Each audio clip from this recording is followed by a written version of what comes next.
Hey, Pastor Rob here. Just wanted to thank you for checking out our messages online and wanted to encourage you.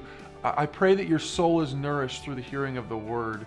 But at the same time, the writer of Hebrews is very clear about not giving up meeting together. Don't give up the larger gathering. As a matter of fact, in the book of Acts, the early church made it a point to meet together almost daily even, breaking bread together, encouraging one another, being in communion with one another to build each other up. And that is vitally important to your spiritual walk. So I pray that you enjoy this message, but at the same time, I pray that you find a great church body to be a part of, whether that be here at the bridge or somewhere else, so that you can be built up as well. Thank you, and God bless.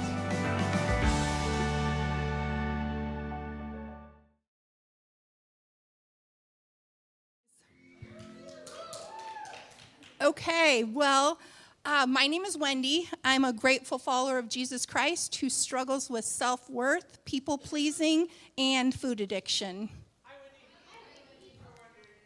So, for those of you that might have came in after the announcements, today looks a little different. I'm going to do just a little introduction for Celebrate Recovery, and then we're going to have a testimony. So, what is Celebrate Recovery, or CR as we call it?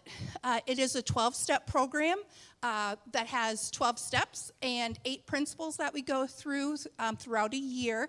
The difference between this and another 12-step program is that it's Christ-centered. So we put Christ in the center of everything we learn.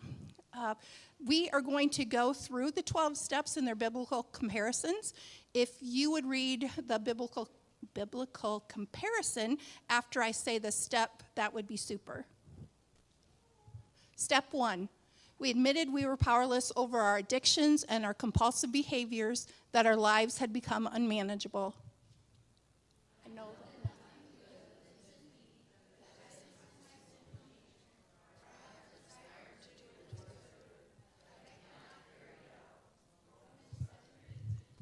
Step 2, we came to believe that a power greater than ourselves could restore us to sanity.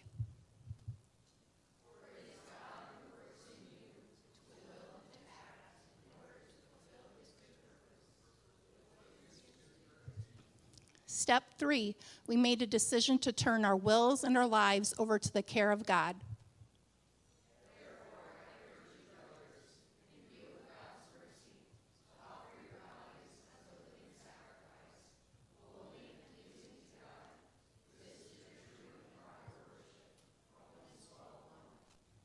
Step 4, we made a searching and fearless moral inventory of ourselves.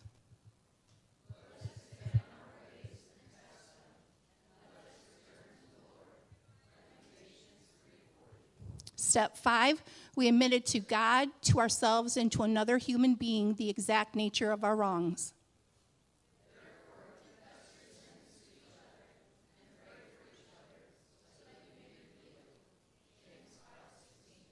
Step 6, we were entirely ready to have God remove all these defects of character.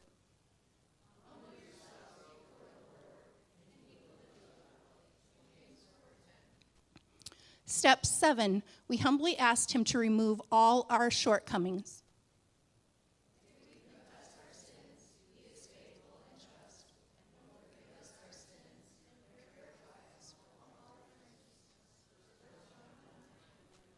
Step 8, we made a list of all persons we had harmed and became willing to make amends to them all.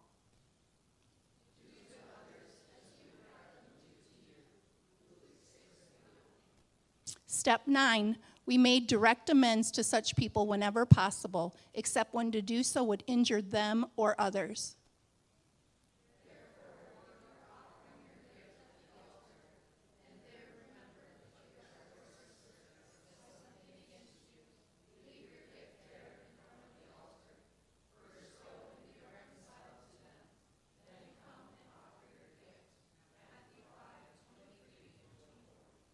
Step 10, we continued to take personal inventory, and when we were wrong, promptly admitted it.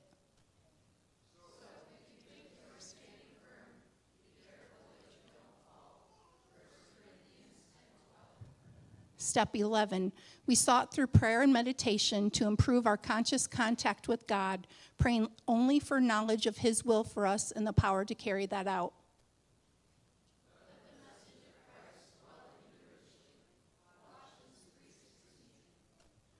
Step 12, having had a spiritual experience as the result of these steps, we tried to carry this message to others and to practice these principles in all our affairs.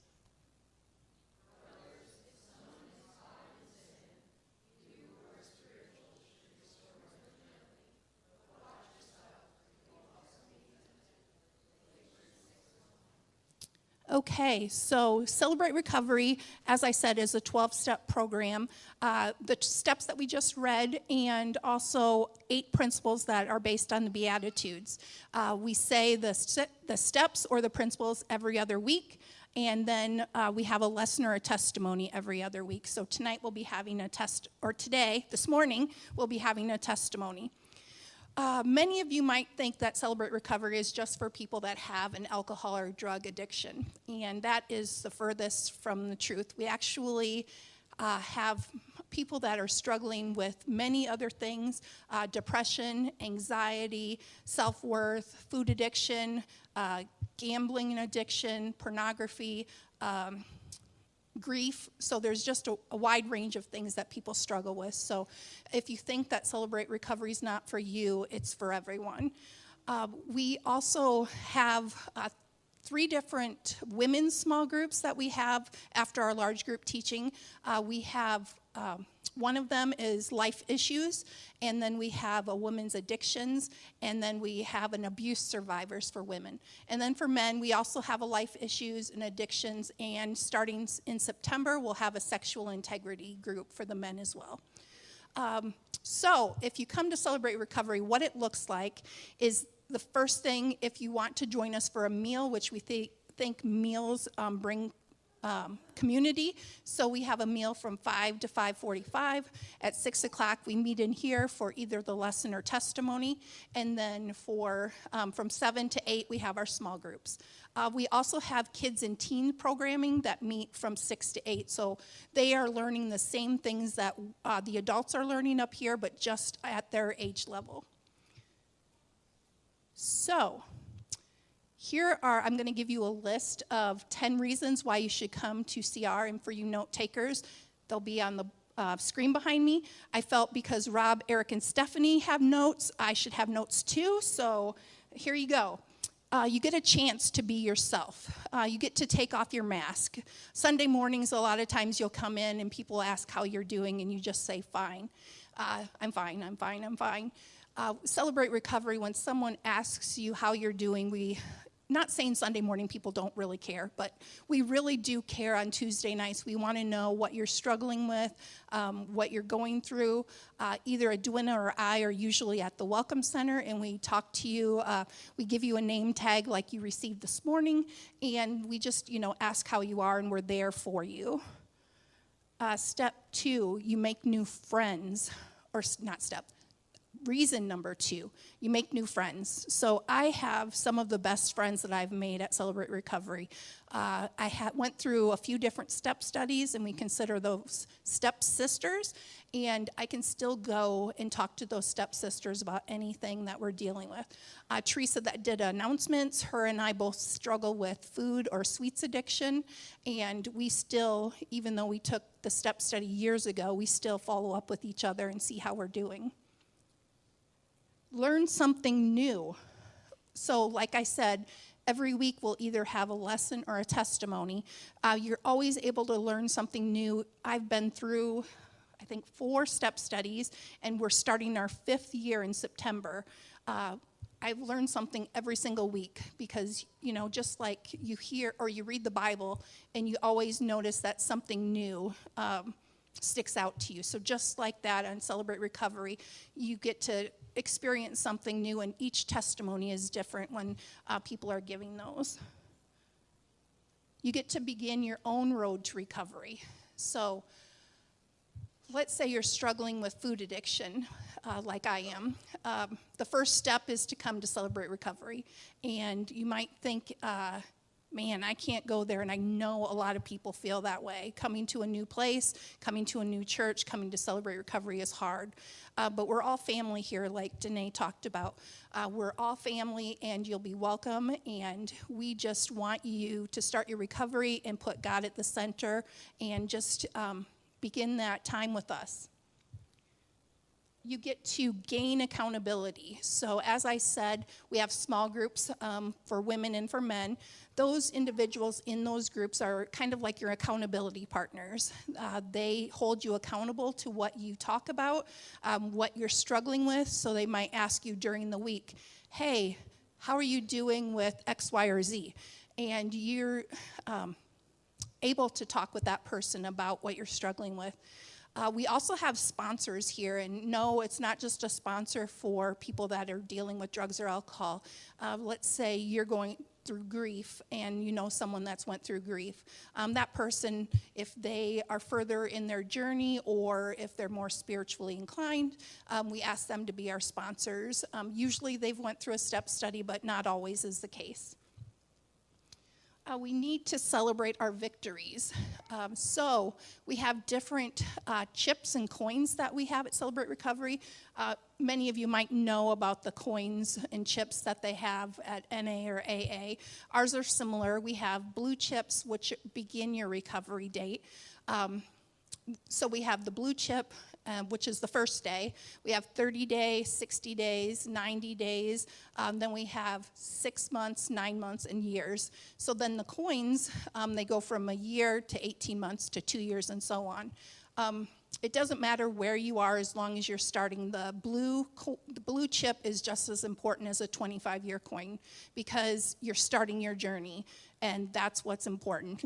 Coming through those doors, realizing that you have an issue and that you're wanting to fix it is something that takes a lot of courage. You learn how to make better choices. So as I said, we go through lessons and testimonies. You hear something new. Starting in September, we start our year over. So we start with step 1 again. It's our 5th year starting, so praise God for that we're still going strong.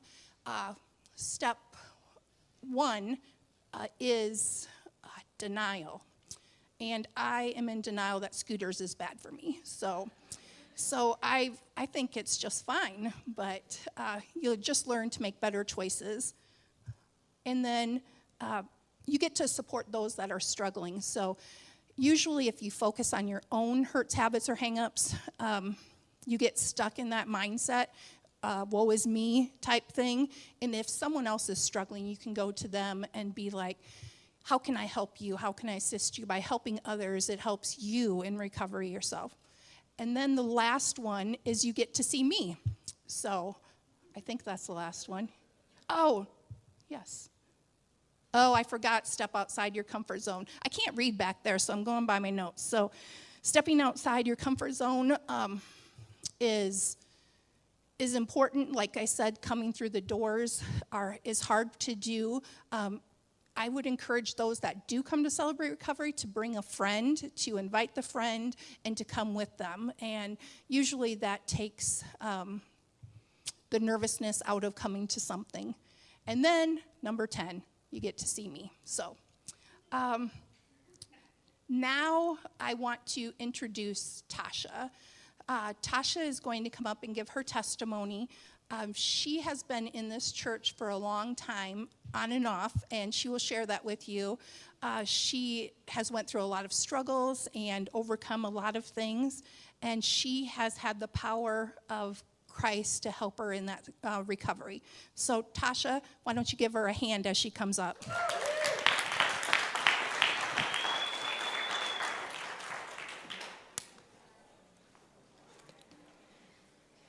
Good morning. I'm really blessed to be able to share my story with some of the people that have been praying for me the longest.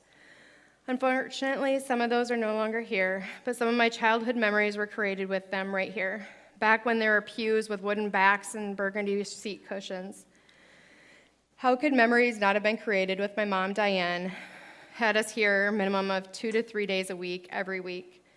At the time, I probably wasn't the biggest fan, but I thank God now for all those seeds that were planted. I'd like to share a couple of those memories with you all. We would have hymn night every Sunday. This would be after a full morning of Sunday school, church, and usually an afternoon spent with another family from church doing fun things.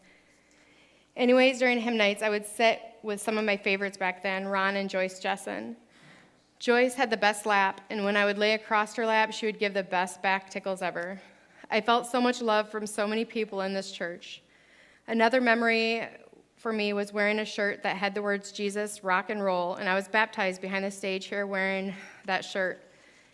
Thank you to everyone that has been praying for me and continues to do so. I'd like to share my story and let you hear from me how some prayers have been answered. My name is Tasha. 2 years and 9 months ago, I started to follow Jesus again, and I joined in the recovery community. I had many struggles over the years. Some of those a person could see physically, me struggling with such as my meth and heroin addiction, criminal behaviors, and anger. I wish I could say that all my struggles ended November 2021, but that is not the case. I still have struggles that I work on every day, but the amazing thing is I now have an awesome God that I work through these struggles with. I don't try to do it alone anymore. I was born to a single mom who loved and spoiled me. I did not have my dad in my life until I was quite a bit older. Most of my childhood, I had the terrible thought that I was not good enough to have a dad who wanted me. I grew up always wanting males to appreciate me and love me. Something very important that I learned is that I've always had my heavenly Father that has loved me. 2 Corinthians says, I will be a father to you, and you will be my sons and daughters, says the Lord Almighty. When I was about 3 to 4 years old, my mom became blind and paralyzed from multiple sclerosis. I lived with my grandparents while my mom recovered in Iowa City. After some time out of the hospital, my mom and I relocated to Charles City so that schools, stores, doctors were more accessible. At a young age, I was able to do laundry, cook over the stove, and walk to nearby stores for necessities when my mom's health wasn't the best. My early years as a child, I was an angry, misbehaving child for my mother. I look back now and I can only imagine the feelings I must have been having and was unsure of how to express. In kindergarten, the behaviors that my mother was starting to see at home were now becoming present in school. I received my first detention in kindergarten for hitting an older child in the hallway. In second grade, I experienced my first death. I remember it being very traumatic for me, sitting outside on the steps crying and being unsure of what dying really meant, but too scared to ask to get answers. I don't think anyone realized the amount of grief this caused me, so it was not addressed. This was the start of my struggles with grief. Around this time, my mom decided to go to treatment for alcohol. Fortunately, I do not remember my mom struggling with alcohol. I was able to stay with a family friend for a month. I really enjoyed being part of their family, lots of kids and 2 parents. I was spoiled, and the dad gave me extra attention. I figured out down the road when I got older that I was being groomed that entire month. Shortly after my mom finished treatment, we started to attend the First Wesleyan Church with Neil Copen as the pastor. He was an amazing guy. I was invited to Vacation Bible School, which brought my mom, and then, like I said earlier, we were here all the time. My only exposure to God before then was going to church at the Catholic Church and CCD. I remember learning that if you sinned, you had to repent or you're going to hell. I remember thinking that if I swear and don't get a chance to go to confession, I'll go to hell. That seemed awful extreme to me at a young age. I'm sure there is more to it, but that was what I remember most. I started to learn at our new church about God's unconditional love. I enjoyed learning about Jesus. I was able to go to Cedar Springs camp for summer camp, and I was able to ask Jesus into my heart during one of those camps. My mom let me know a short time after completing treatment that she was pregnant. I was super excited to have a sibling. Shortly after finding out about going to be a big sister, my mom let me know she had had a miscarriage. I was so sad. Due to the circumstances, my mom let me know who my father was. I remember getting my hopes up and having so many plans on how I was going to have my dad in my life, but they were quickly crushed as I had to remain a secret. While growing up, I remember having to see counselors, but I still don't remember feelings being talked about at home or with my grandparents. Shortly before middle school, the grooming that was started years before was put into place. Sexual abuse started from our family friend that had convinced my mom that they were there to be a friend and a father figure. The abuse went on for many years. Even into my adult years, he attempted to harass and manipulate me. I kept this secret until I was 33 years old. By the time middle school rolled around, I was looking for an outlet. I wanted to be cool, accepted, and liked, and to be rid of the cruddy feelings I was having. I was able to get along with kids in all the groups of kids, but I was drawn to the kids that seemed to be struggling, kids that seemed to be a negative influence. I started to smoke cigarettes, steal regularly. During my first year in middle school, my dad decided he'd like to be part of my life, and I was able to meet my older half-siblings, and they were older by about 5 years. I had not gotten a lot of time with my brother after I'd met him due to being sent away quite frequently. During one of my times being sent away, my brother took his own life at 21. I was devastated, angry, and had a sadness I could not explain. By the end of middle school, I was being sent away to foster homes, residential programs, the Girl State Training School, MHI, house arrest, and on probation. I had a miscarriage at 15 after I was taken advantage of by an adult couple. Although I was not ready to become a mother, I felt a huge loss and that I had failed. I wasn't comfortable addressing feelings I was having, so I continued to push them deep aside. I felt very alone and didn't know who I wanted to turn to. By the time middle school years were ending, I had almost completely pushed God away as well, or so I had thought.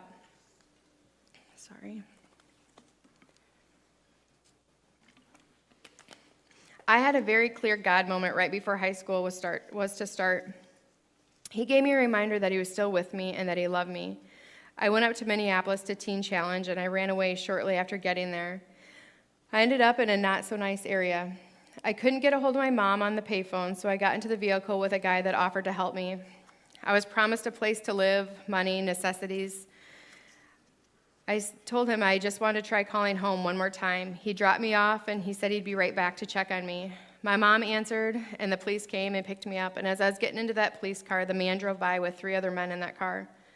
I remember that moment now, and I think how silly I was to have thought I was alone growing up. It wasn't long, and I unfortunately forgot about how God had protected me. I started to question how God could love a disgrace like me. I continued to question why a God that loved me so much could allow so much heartache and unhappiness.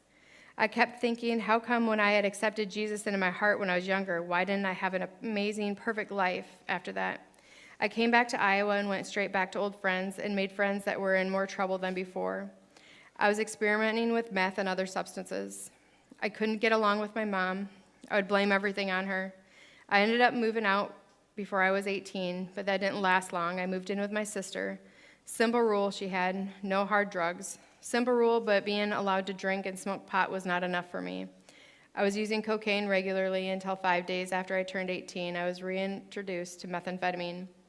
I very quickly became a heavy user, and within 6 months, I was an IV user, cooking meth, and dating one of the main drug dealers in the area.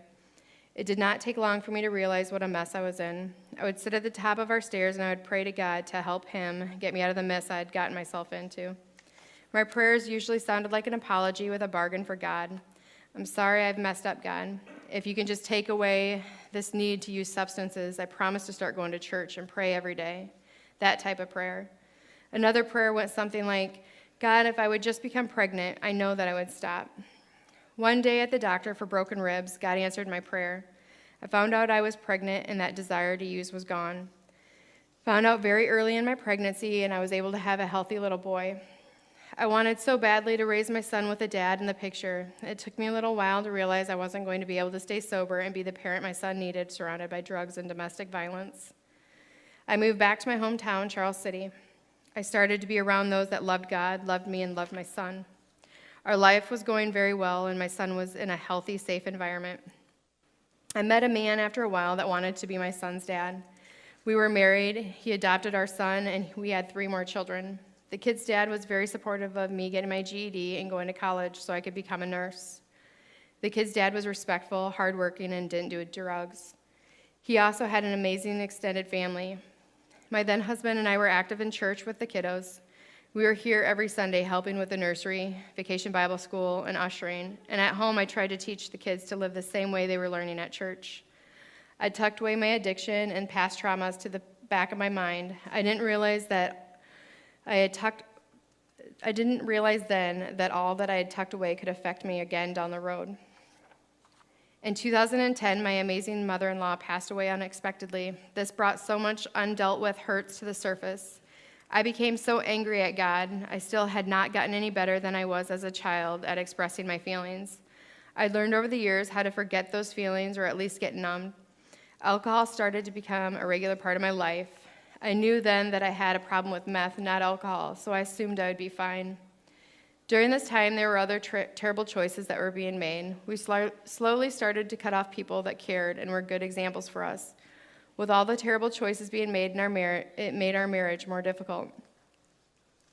We were soon arguing all the time, something we rarely did. We did relocate at this time as well. Instead of making new friends and better choices, we continued on the path we were already on.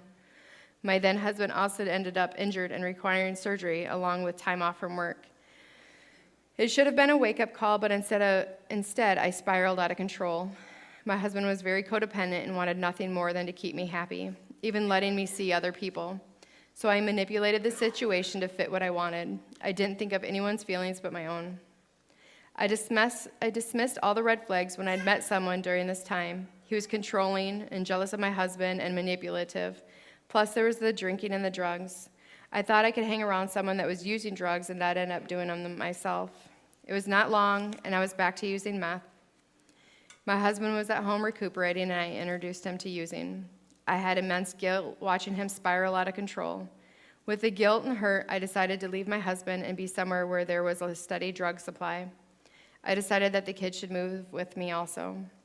Shortly after separating, I started using needles again. Over the next year, I regularly put my children around drugs and domestic violence. I neglected my kids for drugs and money. My kids went days with no food, no money, and no phone. The neighbor lady ended up feeding my kids. DHS became involved because of the neglect of my children and because of one of my children was abused by my boyfriend. I couldn't admit that I had a problem with drugs. I did know that I was failing as a mother, so I reached out to their godparents to take my children. I convinced the kids' dad to go to treatment and that I would follow. I knew I was lying. I had him and the kids out of my way so I could put all my focus on my drug habit. I started bouncing between physically and mentally abusive relationships that would feed my drug habit. All that was important was to stay as high as I could so that I didn't have to sit and feel the feelings that I was trying to keep tucked away. I still didn't get that I was using for reasons I wasn't willing to deal with. It wasn't because I was a horrible person.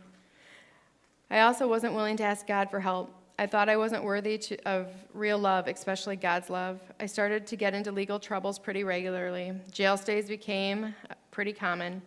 I eventually received a felony charge and at the time had a PO that wasn't putting up with disrespect in games I was attempting to play. I was sent to prison. It took me a while, but I started going to church for something to do while I was there. The song Chainbreaker was big at the time. I remember singing that song, feeling hopeful and feeling something inside I hadn't felt in a long time. While I was there, I reached out to my home church from years ago.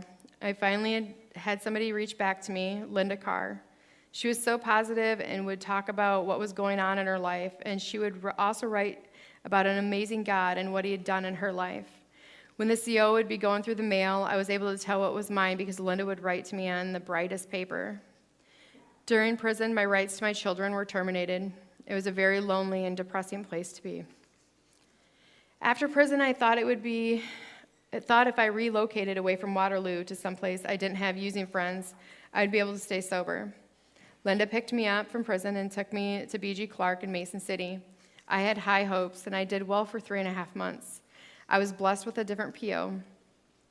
There's so many places in my life that I can see God intentionally putting some amazing people in my life. She genuinely cared about me. She taught me that I can trust women, and she showed me she wasn't going to be giving up on me over the next few years. Shortly after completing BG, my divorce was final. We went to court together, and I thought I could handle spending time with my ex-husband, but I couldn't. I decided to reach out to people I'd gotten to know at BG and started using again. I knew with my using, my agreement from my kid's dad of being allowed to talk with my kids was over. I again quickly spiraled out of control.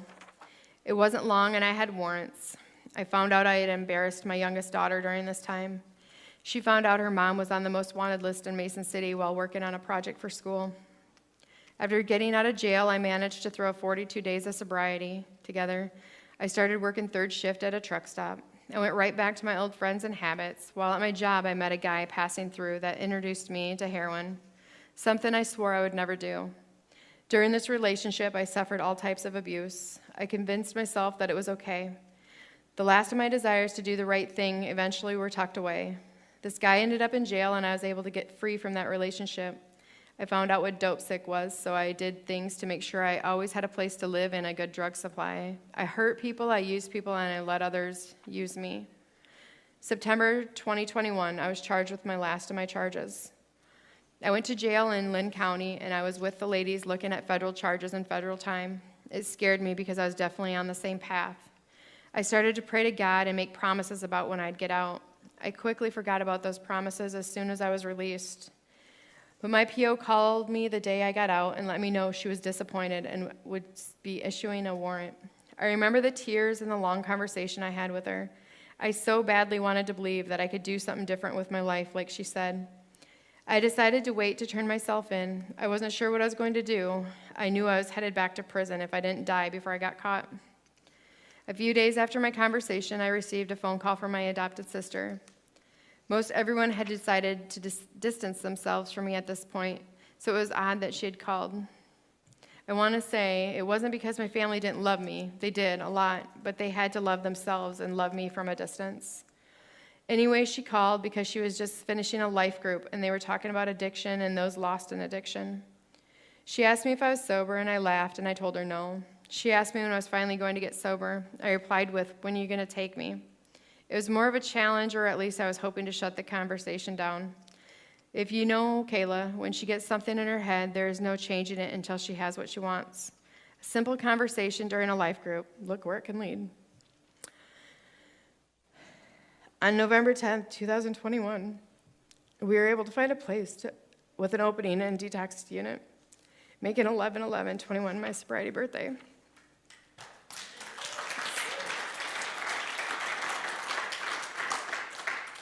I was scared, sick, and broken, but most importantly, I had become willing and wanted something different, something better for myself. I struggled at first. Physical withdrawal was horrible. I began to pray, asking for the strength to be able to make it through the detox part. I quit trying to bargain with God and decided I may have to put some effort into it as well as feel some discomfort. I spent a week in detox, and then I went straight into residential program. In just 1 week, I was starting to feel stronger and very determined. I started to put effort into making changes that would be long-lasting.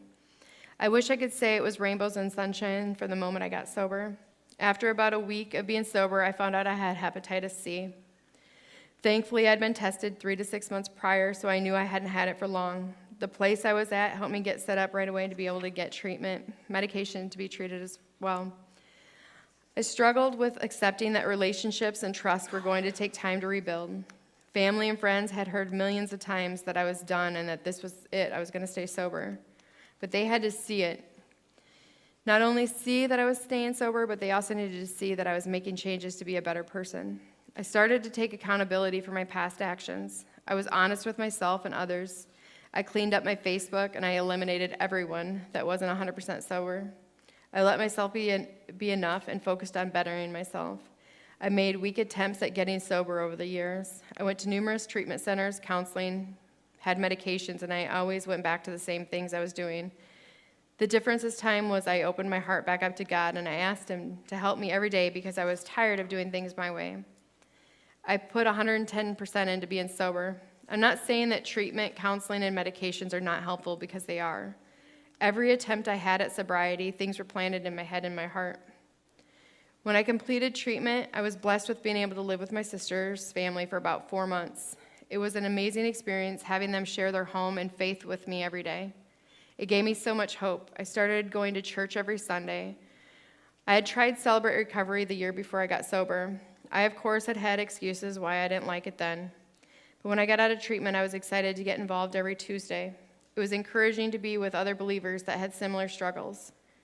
There were so many people that truly cared and were excited to see my face. I had my own cheerleaders at every milestone, even if it was just another 24 hours I'd tough through. I wanted to keep working through my hurts that I had tucked away. I asked Linda about a step study, and thankfully there was a bunch of us ladies wanting to get started on a step study, and Linda was willing to do an extra group sooner. I went through each step and untucked things I didn't think I would ever be able to unload from my baggage. I started making new friends and doing sober activities. Turns out those activities are fun too. I got involved in AA as well as staying busy going to church and Celebrate Recovery. I got a job and I started saving money. It wasn't a high-paying job, but it was enough to start saving. I was able to get my driver's license back, which I thought was going to be a huge struggle. I was blessed with a vehicle and able to get a little bit better paying job. Living in a small town, it was hard to not run into the kids and their dad. Those moments were really hard at first because they wouldn't look at me or even talk to me. Thankfully, being a small town, they were very aware of the true changes that I was making. I'm so blessed that about 3 months into sobriety, the kids and their dad were willing to give me a chance to prove myself. Figuring out how all those pieces fit together sometimes can be hard, but it's so worth it. I have 4 beautiful, amazing children that love me. We're still working on rebuilding our relationships, but they just continue to get better. My kids' dad trusts me, and they can depend on me. He knows that when the kids are at my house, they are safe. He knows that I'm being the best mom I can be. One thing I struggled with was thinking that I had thrown away a career I absolutely loved and was good at. I loved working in long-term care over the years. I was going to push through and find something else to be good at until an old friend reached out to me and asked me what I had to lose by reaching out to the Board of Nursing and at least getting back into the nursing home as an aide. I was doubtful, but I prayed about it like crazy. I was able to get through the background checks with some extra hoops jumped through. I was even able to get back into nursing. Yes, I had a lot of hard work to do, and I have a few extra expectations for a while, but I have been working as a nurse again for almost 2 years. I had just gotten back into nursing for about a year, and a job opened up that would allow me to be able to use my nursing, but also allow me to be part of others on their recovery journey. It's exactly where I need to be and was meant to be. I also met this guy that loves Jesus, loves my kids, and loves me. We just celebrated our 1-year anniversary.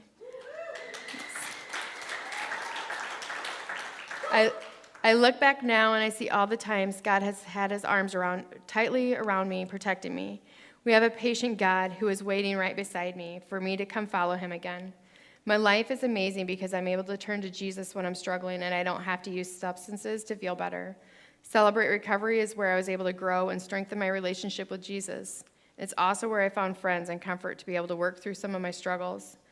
Having a relationship with Jesus, working every day on being the best me, and dealing with the new hurts right away is providing me an amazing life. To the newcomer, I promise getting sober is worth it. It's not always easy, and you'll have your struggles, but remember you're never alone. Reach out to your new friends and family, talk, and take time to listen to God. Get involved and stay involved. Sign up for the Next Step study. Life's not always perfect, but God doesn't promise a perfect life. He promises to be with us always. Thanks for letting me share.